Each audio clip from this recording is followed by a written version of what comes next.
ओम ब्रह्म सत्यम सर्वधा। आज के सत्संग का जो विषय है वह है सदाचारी जीवन से सिमरन की ओर।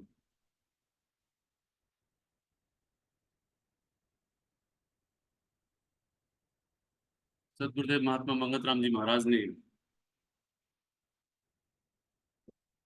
हम सभी के लिए एक विषय ग्रंथ श्री समता विलास में दिया है।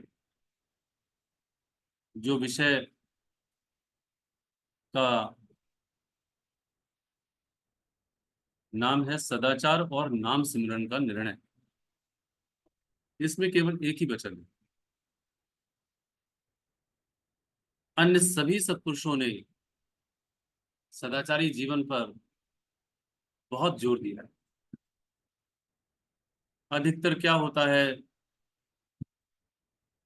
कि हम सब एक छोटे से बच्चे को समझने की और उसका उदाहरण ध्यान में रखने की जरा कोशिश करें तो पता चलता है कि जब भी किसी बच्चे का जन्म होता है तो पहले पहल घर के ही माता पिता सभी उसको जो पारिवारिक ज्ञान है वो देने की कोशिश करते हैं। ये पापा हैं, ये चाचा हैं, ये चाची हैं, दादी हैं, दादा हैं, ये सभी ज्ञान देते हैं। धीरे धीरे बच्चा बड़ा होता है तो पढ़ाई लिखाई करता है और धीरे धीरे जब बच्चा बड़ा होता है तो उसको ये बात समझाई जाती है कि तुमने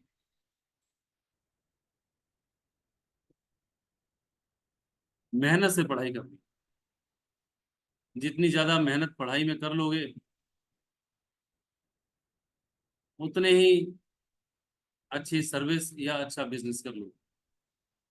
बुद्धि रखो, अकल रखो, जिससे कि ज्यादा से ज्यादा पैसा कमाओ। दूसरों के उदाहरण दिए जाते हैं कि देखो वो कितने सफल हो गए। तो बच्चा अपनी पढ़ाई करना शुरू करता है या फिर बिजनेस की लाइन में आगे बढ़ता है और एक दिन ऐसा होता है कि वो ठीक ठाक अपने पैरों पर खड़ा हो, या नहीं भी खड़ा हो तो विवाह के योग्य जब हो जाता है तो शादी उसकी कर दी, शादी कर दी जाती है। ठीक ठाक परिवार का पालन पोषण करने के लिए वह मेहनत करता है, जिस भी तरीके से करे, चाहे अपने व्यापार की तरह से या फिर अपने नौकरी की तरह से। और उसे वही माँ बाप ये भी सिखाते हैं बचपन से कि देखो भाई, ठीक ठाक चलना चाहिए, झूठ नहीं बोलना चाहिए, बेईमानी नहीं करनी चाहिए। अच्छी बात है।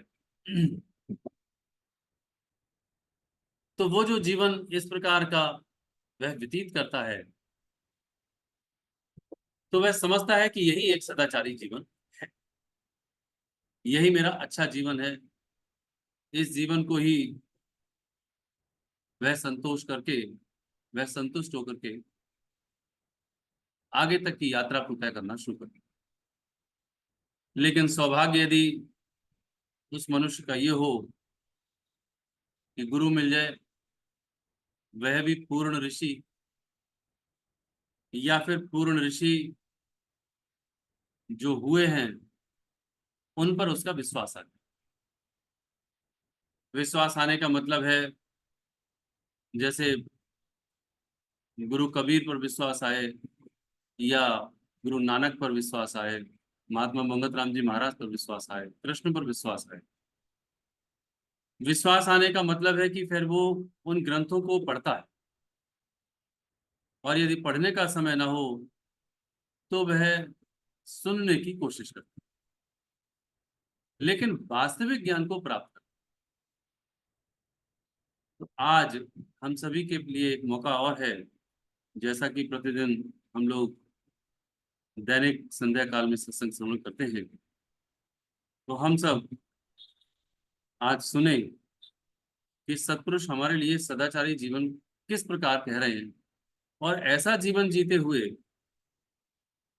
फिर वो ईश्वर की ओर बढ़े जिससे कि उसे परम शांति प्राप्त हो। पहले कुछ अंश आपके सम्मुख पूर्ण ऋषि के रखने की कोशिश कर रहा है, क्योंकि पूर्ण ऋषि के जो वचन हैं वही हमें चैन दे सकते हैं। ना तो मेरे वचन, ना ही वाणी, और ना ही किसी अन्य के वचन और वाणी या किसी की बात इतनी गहरी असर नहीं करेगी जितने की सत्पुरुष के वचन करते हैं। ध्यान से सुनिएगा, कुछ अंश दास इसमें से पढ़ने की कोशिश कर। सदाचार यानी सद आचार, इसके उलट दुराचार यानी मिथ्याचार। सत केवल ईश्वर यानी जीवन शक्ति ही है। इस वास्ते सत निश्चय के बगैर जो कुछ सोचना या करना है वह दुराचार की बुनियाद ही है। बगैर प्रभु परायण होने के और नाम चिंतन के सदाचारी होना अति मुश्किल है। यानी प्रभु परायणता ही सदाचार का स्वरूप है। जब तक बुद्धि देह परायणता में निश्चल रहती है तब तक निर्मल सदाचार को कभी भी प्राप्त नहीं हो सकती। बुद्धि का काम है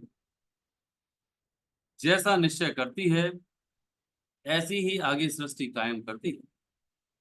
अगर प्रभु परायणता या प्रभु चिंतन को बुद्धि निश्चय में धारण नहीं करती तो असत निश्चय के जेरे असर होकर सूक्ष्म रूप से नाना प्रकार के विकारों को कल्पित करती रहती है, और कभी कभी वह सूक्ष्म विकार यानी संकल्प स्थूल रूप में भी कर्म स्वरूप होकर के प्रकट हो जाते हैं। तो ये उसके कुछ अंश दास ने अभी संगत के सम्मुख रखे। इसमें गुरुदेव कह रहे हैं कि सदाचार यानी सत आचार। सत आचार का मतलब है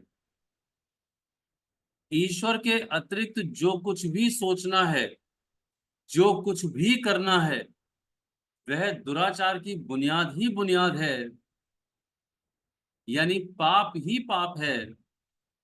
ये सत्पुरुषों का फरमान क्यों है? क्योंकि जैसे गोस्वामी तुलसीदास जी महाराज कहते हैं कि कह हनुमंत विपत प्रभु सोई, जब तब सुमेरन भजन न होई। कह हनुमंत विपत प्रभु सोई, हे प्रभु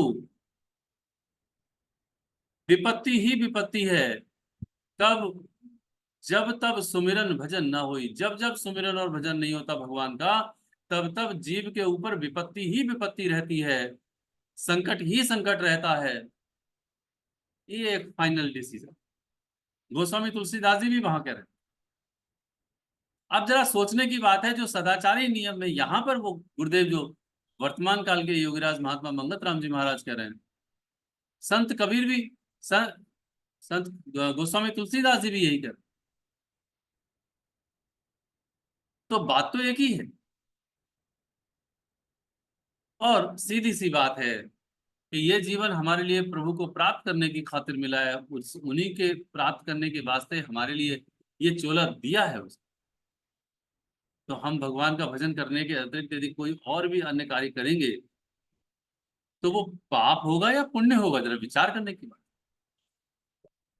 प्रभु के लिए ही सब कार्य करें,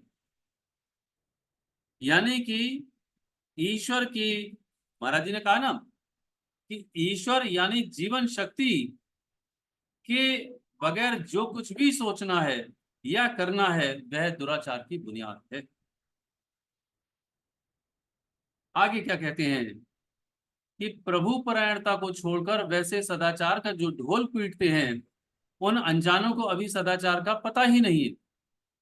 अर्थात जब तक पांच विकारों की वासना शुद्ध ना होवे तब तक सदाचारी होना अति कठिन है। अब समझ लें कि यदि कोई विकारों में खड़ा हुआ है और वह इस बात को कहे कि मेरा जीवन सदाचारी है, तो वह अनजान है और वो सदाचार का ढोल पीट रहा है। प्रभु परायणता उसके अंदर है नहीं, समझे।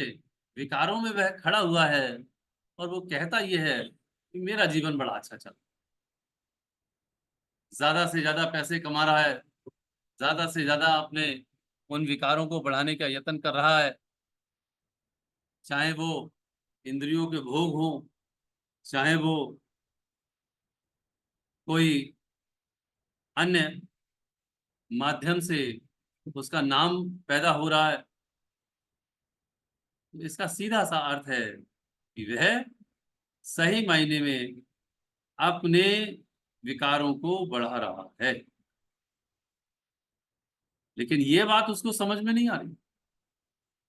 उसको समझ में तब आएगी जब उसके हाथ से ये समय निकल जाए।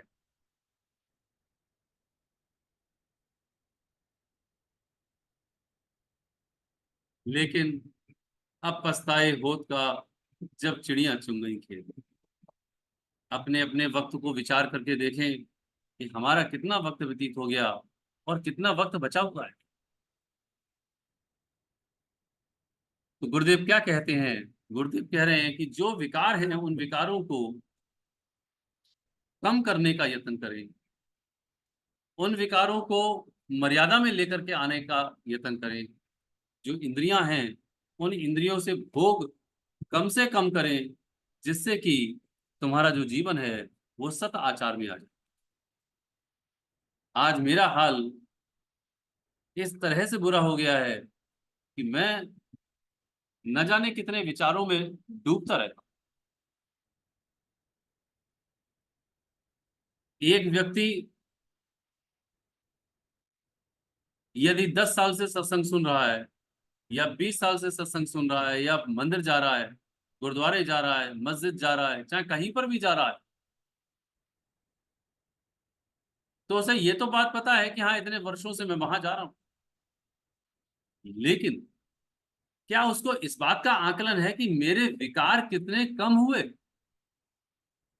मेरा क्रोध कितना कम हुआ? जब देखो मैं दूसरे से क्रोध करता हूं, मेरी इच्छा की पूर्ति नहीं हो रही है तो मैं फट से उससे नाराज हो जाता हूं।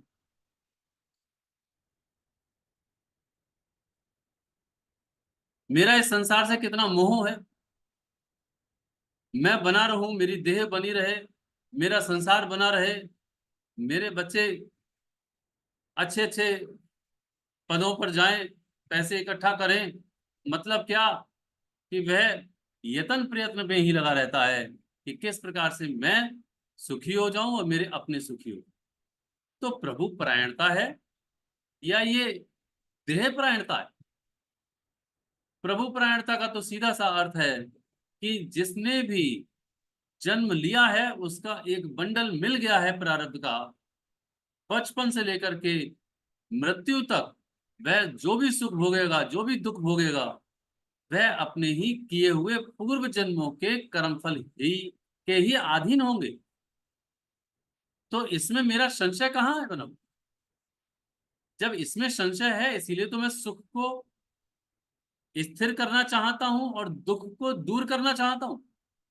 बात को समझें कि मेरा दुख मेरे जीवन से दूर हो जाए, मेरे अपनों का दुख दूर हो जाए और मेरे पास सुख आ जाए और मेरे अपनों के पास सुख आए। वो सारा का सारा सुख उसका संसार के आधार पर ही होता है कि चाहे वो धन दौलत हो, चाहे वो मेरे शरीर के सारे वैभव और मेरी विलासताएं हों, यही उसके सुख का आधार।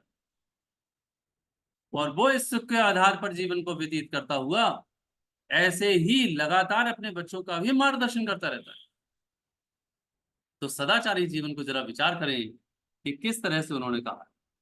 अब जरा भगवान कृष्ण का भी संदेश को सुने कि उन्होंने सदाचारी जीवन में लाने के लिए छठे अध्याय का 18वां नहीं, ये 16वां श्लोक है और 17वां श्लोक।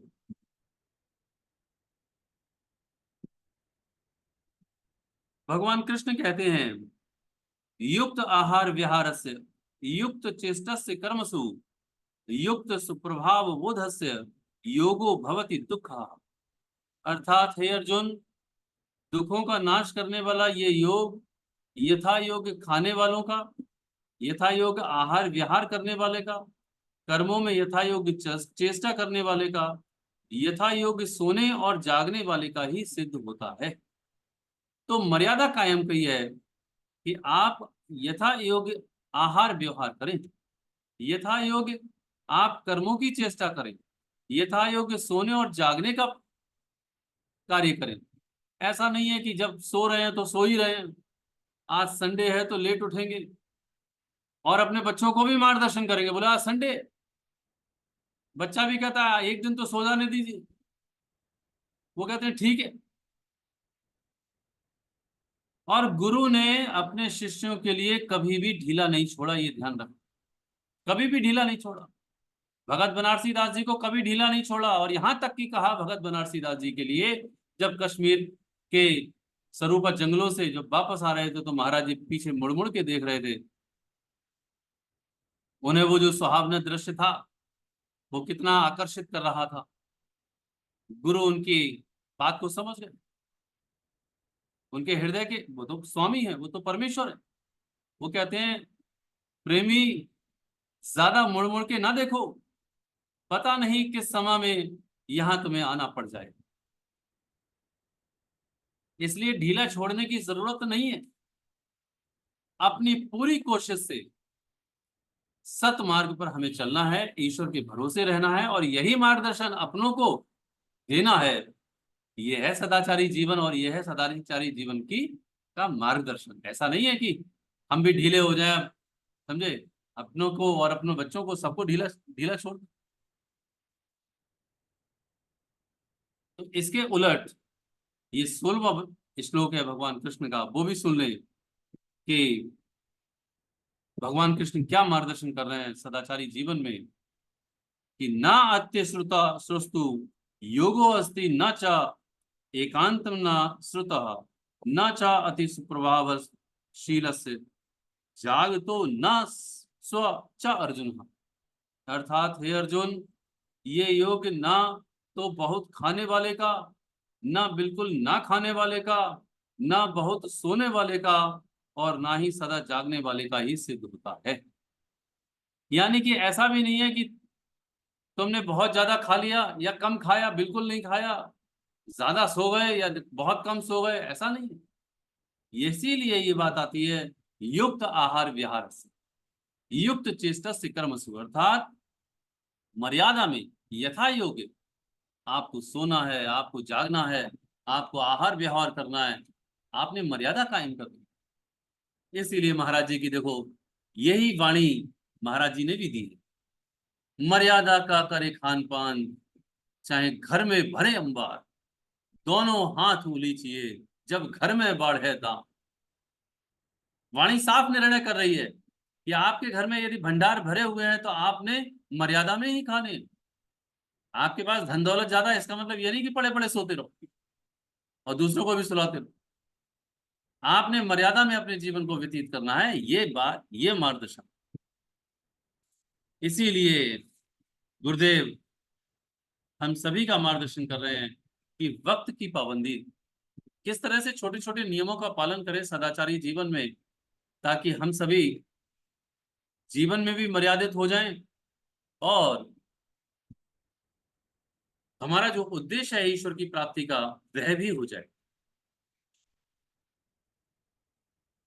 हम प्रभु का सिमरन करते हैं सुबह और शाम, न जाने कितने प्रेमियों की शिकायत होती है मन नहीं लगता। अब मन कैसे लगे? हमारी जो सोच है, हमारी जो बुद्धि है, वो सोच हमारी कहाँ टिकी हुई है? संसारी भोगों में टिकी हुई।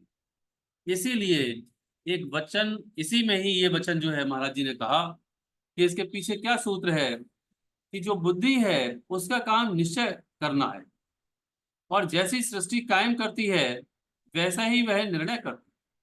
अगर प्रभु परायण और प्रभु चिंतन को बुद्धि निश्चय में धारण नहीं करती तो असत निश्चय के जेरे असर होकर के सूक्ष्म रूप से नाना प्रकार के विकारों को कल्पित करती है, उन संकल्पों को कल्पित करती है, और कभी कभी वह सूक्ष्म विकार स्थूल रूप में सामने आ जाती है।